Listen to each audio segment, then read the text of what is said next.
Hello learners, I am Sukhwinder, Associate Professor in Educational Survey Division, NCERT, New Delhi.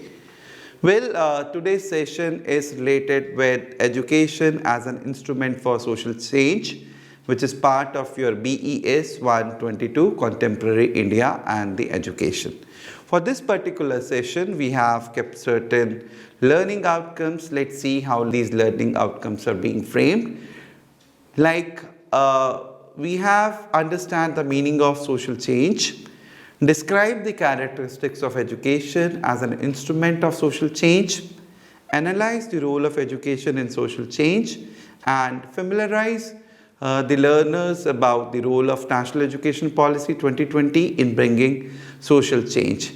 So all these learning outcomes are very important, and let's see how these learning outcomes are attained with today's session. So for this particular session on education as an instrument for social change, there are certain keywords like education, instrument, change, and social change. We will try to establish the relationship between these key terms: education, instrument, change, and social change. So when it comes to education, so there are several points which comes to your mind. Since you are dealing with education, you are student undertaking degree in education, so you are well acquainted with the word education. But still, if for a moment I'll ask you that what is education, so you will be grappling with several ideas. So many ideas will come to your mind. Some of you may be thinking that it's a process of imparting or acquiring knowledge, or you can say that it is there to develop the powers of reasoning and judgment. Some of you will argue that this is a process where act of imparting or acquiring skills takes place as to attain profession. Or there will be a group of students, those who will say that education is nothing but the results produced from training, from study, or from a particular instruction. There will be another group of students, those who will say that, it is related to a degree, or we can say that to the level of kind of schooling. And there will be another set of students, those who will be making an argument that this is nothing but a science or art of teaching pedagogy. Apart from that, some of the students may also be providing statements quoted by different thinkers or different educationists like Swami Vivekananda, Gandhiji, Aurobindo, Tagore, or maybe from the Western philosophers.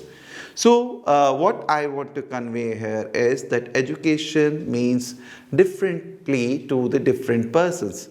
But let's operationalize the concept of education for this particular session, and what we can see that this is a process for acquiring knowledge. This is a process for teaching students. This is a process to acquire not only knowledge but to acquire skills and competencies in different kind of setup, whether it's a formal, informal, or non-formal. So with this concept of education, let's move further and let's try to understand the concept of change. I'm sure that when you are teaching in your class, maybe in your own subject, whether it's languages, mathematics, science, social sciences, geography, astronomy, economy, so you are well acquainted with the word change. And there are several instances where you must have used this word change while describing the processes or narrating about the phenomena. But I'm sure that you must have used this word change very often. So let's try to take some of the examples. Like you must have used that change the tense or voice if you are dealing with English language, or you are teaching any other language to your students. Or you must have used the word change of mathematical science in your mathematics class. And if you are teaching science, then you must have surely talked about physical and chemical changes, and in geography you must have talked about change in weather, change in course of a river, changing phases of moon, changes which takes place on the surface of the earth, whether these are slow changes or fast changes. And then in psychology we talk about change in human nature. In biology you must have talked about changing color of the foliage, and in geography again you must have talked about the change in population, how this changes takes place and what are the implications of these changes. And when it comes to economy, you must have certainly talked about change in per capita income in a given country. So what I want to conclude here is you are very familiar with the word change, and to have its synonymous, synonyms. So what we can say that it's very closely connected with certain words like alteration, transformation, substitution, variation or modification. But in this presentation our major concern is regarding social change. And now we need to establish the link between society and social. So we all are aware that society is a group of people coming together, working in cohesion. They have certain commonalities, they have certain common traditions, cultures, values, and they are working for a common goal for the perpetuation of the society. Right. And now the certain aspects are related with society, and we consider those aspects as social aspects. And today's learning will be moving around the kind of social change and how education as a subsistence of society helps in bringing this social change. And now if you look at the topic, there's another important word specified in the topic: instrument of change. What does the word instrument means here? So here the word instrument means something, it's a mechanism to achieve something, or what we can say that to perform something, right? Or very precisely what we can say that these are means to achieve something. So what we can say that how education will be used as means to achieve that social change.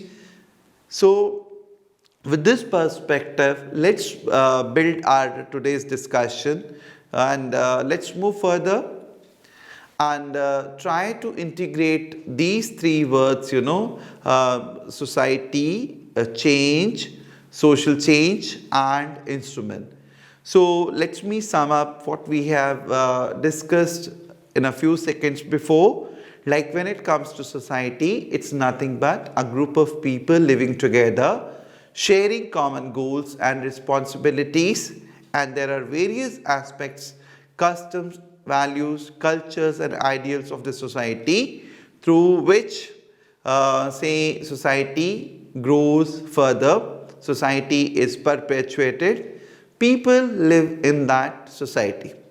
So, and what we can further build the how we can further build the discussion is that when it comes to social, we have got three different aspects, three different elements. Like one can be social structure, then we can have social processes, and the third one is social order. So let's try to learn something about these three terms and just try to establish the relationship to understand our today's topic. When it comes to social structure, it's the distinctive, stable arrangement of institutions like family, marriage, religion, whereby human beings in a society interact and live together. So, in this, we talk basically about the structure, about the composition of the society, how society is composed, and then So we'll go to the next related concept of social processes, which talks about working for the solidarity and benefit of the society. And for this we know that there are certain elements like one needs to be competitive, there's a feeling of conflict, there's a value of cooperation, there's a value of accommodation and assimilation, and all these processes like competitiveness, conflictive nature, cooperation, accommodation and assimilation helps in moving these social processes further. And the third related concept is social order, and social order promotes certain standards of beliefs and behaviors in order to keep the things stable. So what about the social change? Social change is a wide range of changes in thoughts, attitudes, beliefs and nature of individuals living in the society. So when I am saying say the change in the attitude, belief and nature of individuals in the society, people in the society, which means that peoples together in an aggregated form say are considered as society. So social change in a structural or functioning of the societal forms will be a matter of discussion for this particular session. Now you will have $1 million question that why social change has to be there. So what are the factors responsible for this social change? Whether social change brings some positivity in the system or negativity in the system, whether social change helps in growth of the society, whether social change is a regressive step. So all those ideas must be coming in your mind. So now when we talk about the why of social change, what are the factors responsible for this social change? So we will be broadly classifying these factors under 4 categories. That includes your innovation, and innovation is nothing but your advancement in the areas of science and technology. And you must have seen that how science and technology brought revolution in the areas of transportation, in the areas of communication, in establishing industries, in the areas of medicine, surgery and so on. So we have seen that with the advancement in technology, with the advancement in science and technology, how these sectors of the societies has evolved over a period of time and what impact they have created on the society as a whole. So when it comes to impact, was this a positive change or was this a negative change? Then let's move on to the second important factor. Like I'll convey that there are certain social institutions each, and what we can notice that change in a single social institution leads to changes in all the institutions. For example, so if there is a change in the family system, certainly it will bring changes in the industrial system also. So if there is a nuclear family, if the family members are educated, they will be more involved in secondary and tertiary sector of the economy rather than undertaking their say pursuit in the primary sector. If the size of the family is very large, probably they will be depending largely upon the primary sector, which includes your agriculture, lumbering, mining and so on. So again, when industrial society is there, then the level of family, the standard of living of the family will be altogether determined by the kind of industry which is prevalent in the area or in a given geographical region. So what we can say that say one institution keeps provide influence on the other institution, and this leads to the development or evolution of social change. Then there's another element related to demography, and more precisely what we can say that in a common parlance we can say population. There are three important elements of population. We say birth rate, death rate and migration. So change in one element may impact the overall population of a given region. If there's a more of birth rate, less of death rate, situation will be different. If there's a more of death rate, less of birth rate, again situation will be different. And if there is a more incoming population in a particular region and less outgoing population from that region, or vice versa, situation will change, and this will lead to a kind of a particular, a very specific social change in the society.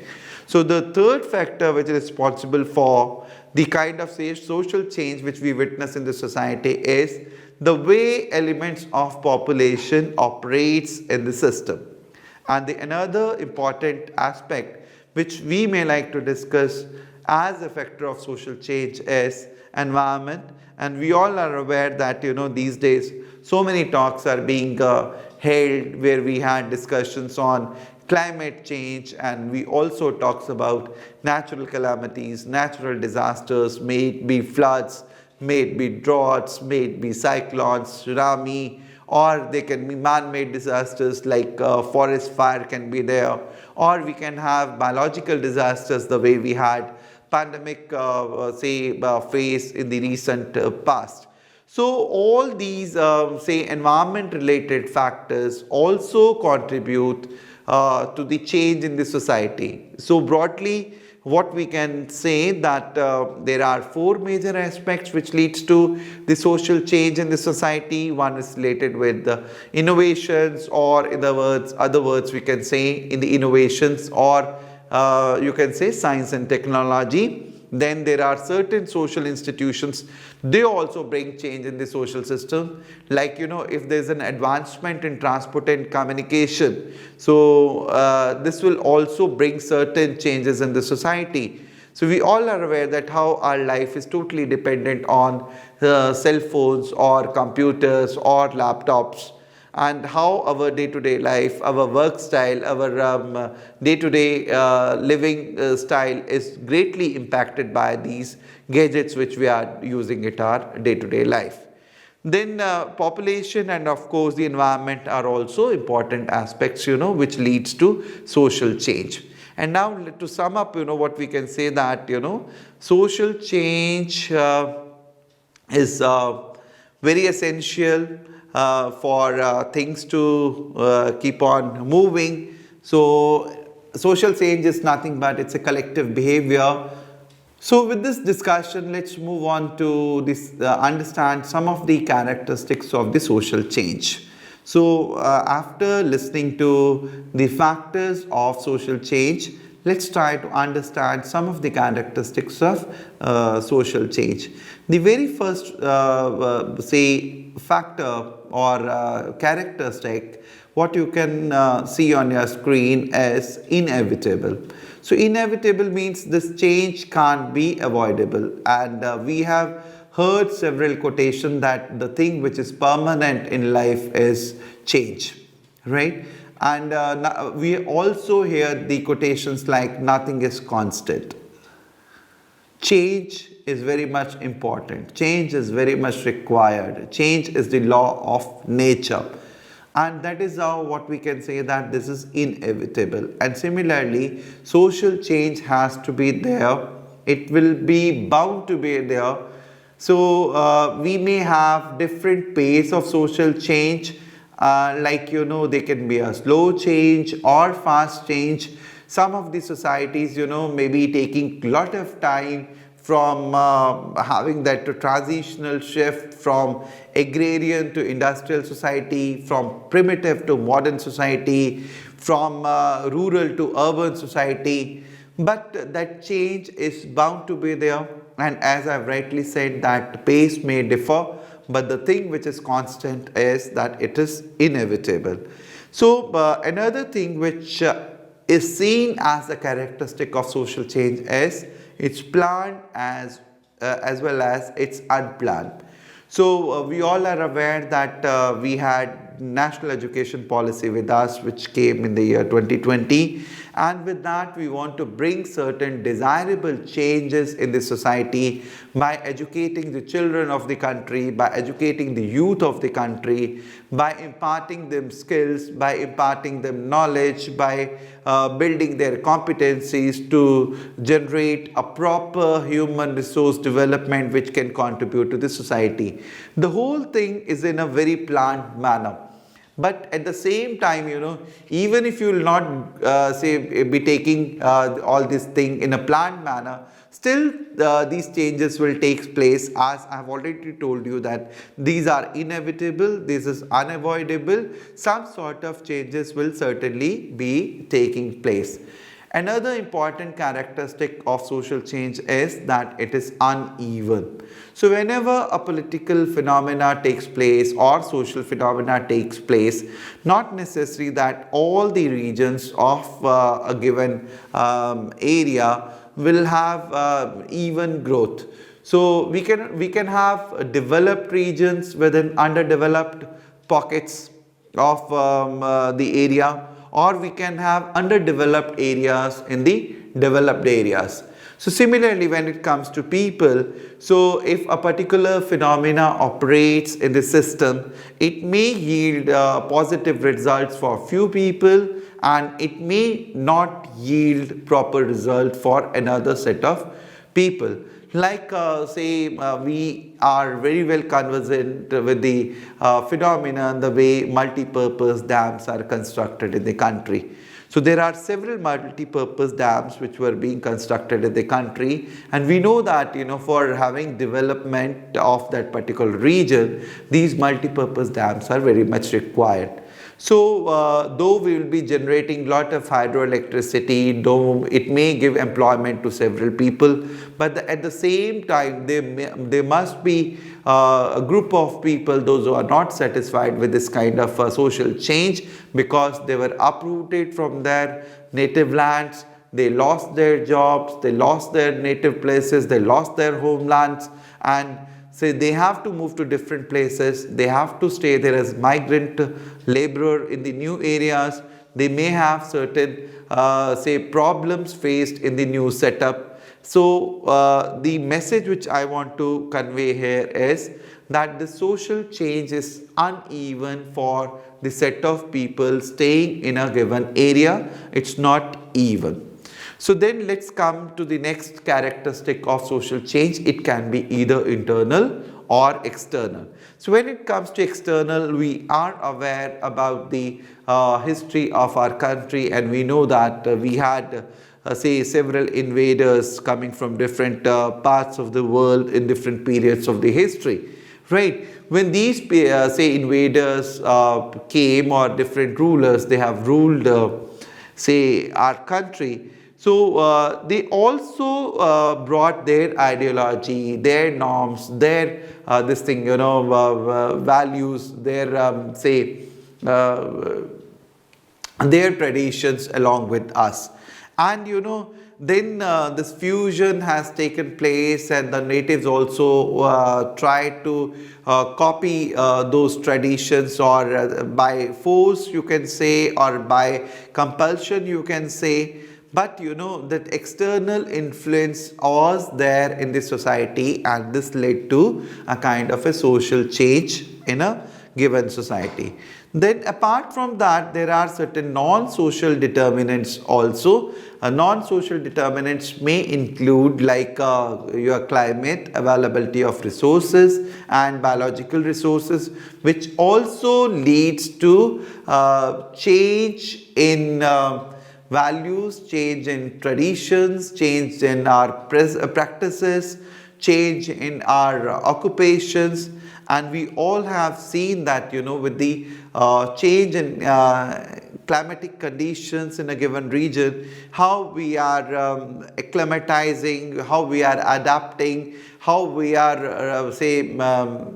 acclimatizing with the new normal situations which are emerging from different climatic conditions. So this also is a main characteristic of social change. Then say as a student of history, you must have learned that whenever this social change is there, so it can be there say from a very peaceful process, from a very peaceful phenomena.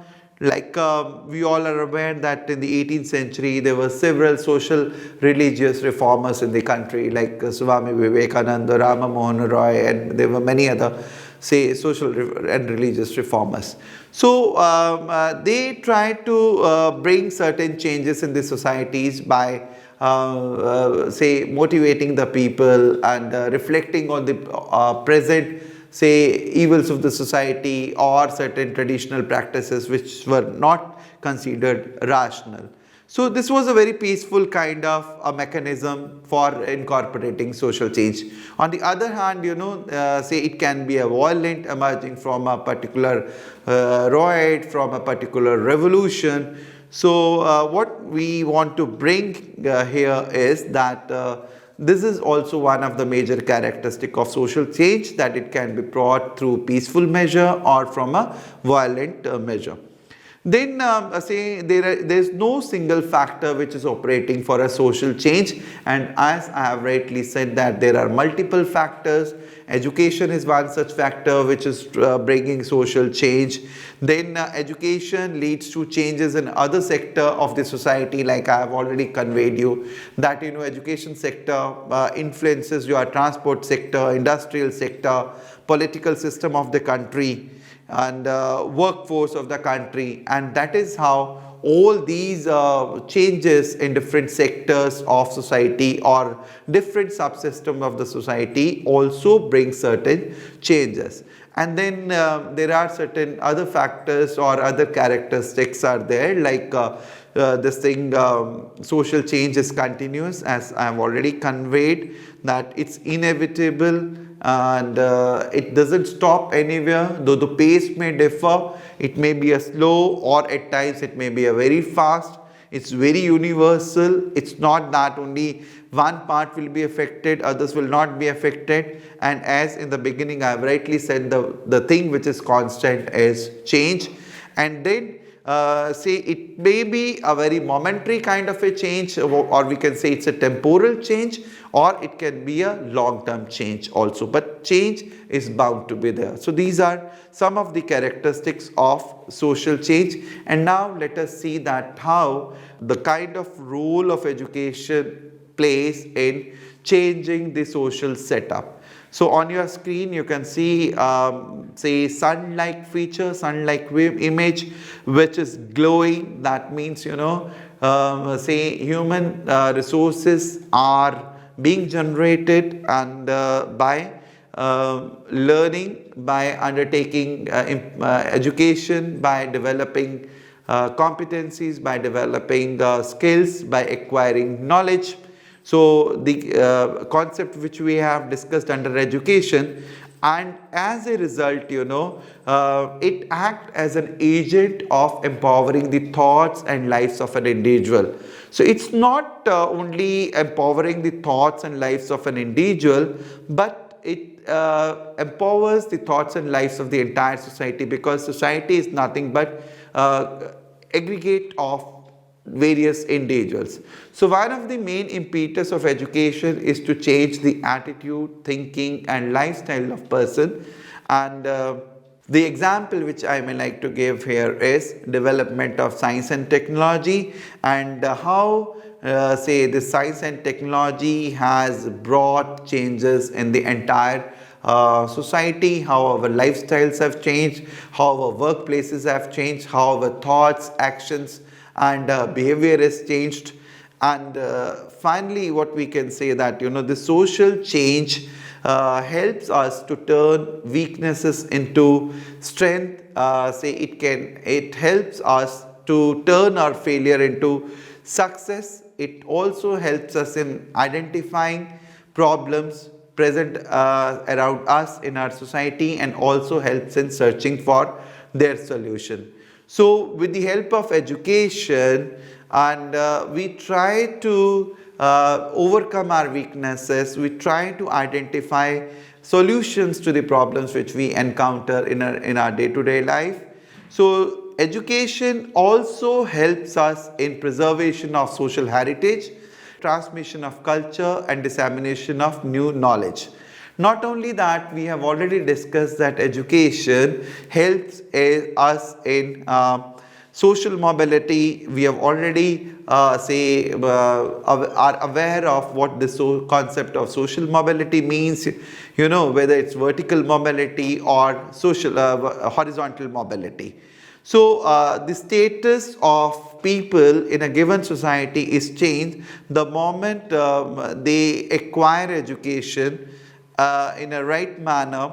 They become enlightened, they acquire skills, and this helps us in moving from one part of the ladder to the another part of the ladder. Not only that, the education also helps us in development of scientific and objective outlook. And apart from that, we must have heard several times that education helps us in generating demographic dividend. Suppose, say, as we are aware that population is divided into three major age groups. We have got 0 to 14 children, and then 15 to 59 as adults, and then 60 plus we consider under old population. When it comes to 15 to 59, and which contains larger chunk in a given region, when they have proper competencies, proper skills, proper knowledge, and they are used in as a workforce, they are used to generate the economy of the country, they are used to build the economy of the country, probably then they are considered under demographic dividend, and this is an asset for the country. So what we have seen that education leads to certain changes in the society, how individuals are affected, how people are affected, how society as a whole is affected, and how it contributes to social change. And moreover, what we have learned that this education accelerates economic development, which in turn helps for social change. So what we have learned in this particular discussion, that education plays a very important role, very significant role, very major role in bringing social change in the society. So moving towards the conclusion, as I have stated that in the year 2020, the nation got national education policy, and there are certain expected outcomes from the policy. Like if you recall some of the expected outcomes of the policy, they are universalization of access from early child care education to secondary education. That means no child will be deprived of education in the country. So every child in the country may be staying in the say mainland, or in a remote location, or in a isolated location, or due to some deprivation, if a child is not able to attain education, that fellow will also be brought into the main field and mainstream, and they will be provided access to education. Not only that, NEP tries to frame that objective outcome to ensure equity and inclusion. So everybody will have equal opportunities for attaining several educational related rights. Apart from that, there are some more expected outcomes, bringing back 2 crores children which are right now out of school, then to attain sustainable development goals of retaining all children in schools until completion of secondary education, improving quality and achievement of learning outcomes, focusing on 21st century skills in teaching, learning and assessment, resource sharing by means of developing school complexes, and overcoming the language barrier in learning. So why I am discussing all these points here, that National Education Policy 2020 has certain expected outcomes, and this will help us in gauging the situation that how we are investing on the human resource of our country.